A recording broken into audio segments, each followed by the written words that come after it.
Welcome back mga kalapatids, naka-viewing si Flavio. Naaarawan tapos yung mga ibang ibon natin dito nakabilad. Pinaliguan ng anak ko mga kalapatids. Wow! Nakaligo ang mga makukulit na ibon. Mga flyers natin mga kalapatids. Si Black oh. Aww. Si Padrino at saka si Batek nakaligo din mga kalapatids. Tamang-tamang araw sa kulungan nila mga kalapatids, naaarawan sila. Pati si Dalubhasa sa baba, napaliguan din yan mga kalapatids. Mamaya magdulod tayo ng dalawang ibon natin mga kalapatids. Ang bitaw bukas San Miguel, Bulacan. Eto si Padrino mga kalapatids oh. Bitawan ko. Ayaw lumipad. Medyo basa pa yung balahibo nila mga kalapatids.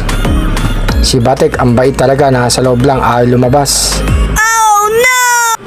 Lumipad si Batek mga kalapatids. Si Padrino, ayan oh. Tingnan natin kung susunod. Anong lipad yung Padrino? Ang baba. Andun sa babong mga kalapatids.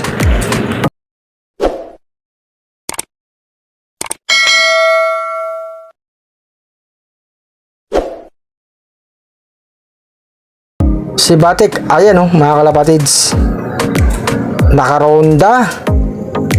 Biglang lumipad. Eto nga si Padrino mga kalapatids, basa pa yung balahibo, nagpapatuyo pa. Mamaya nandito na yan sa loob ng kulungan niya. Eto nga mga kalapatids, yung mga alaga natin, nilagay ko na sa loob, pinakain ko na. Si Batek nandito na sa loob ng kulungan niya, may pagkain na dyan mga kalapatids. Antayin na lang natin si Padrino. Nasaan kaya yun? Si Dalubhasa, ibinilad ko sa araw mga kalapatids para matuyo yung kanyang balahibo. Eto na si Padrino mga kalapatids, biglang lumitaw. Saan kaya galing to? Kanina nandun ka lang sa baba ng bubong. Papasok na yan mga kalapatids. Pangwala yung ibon. Andito na nga sa mga kalapatids. Huli na natin, papasukin na natin. Huli ka. Buksan ko na yung kulungan niya mga kalapatids para makapasok na siya. Ayun na mga kalapatids, lagyan natin si Padrino. Aww. Eto na yung mga alaga natin, mga tapos ng kumain mga kalapatids. Wow! Mga flyers natin.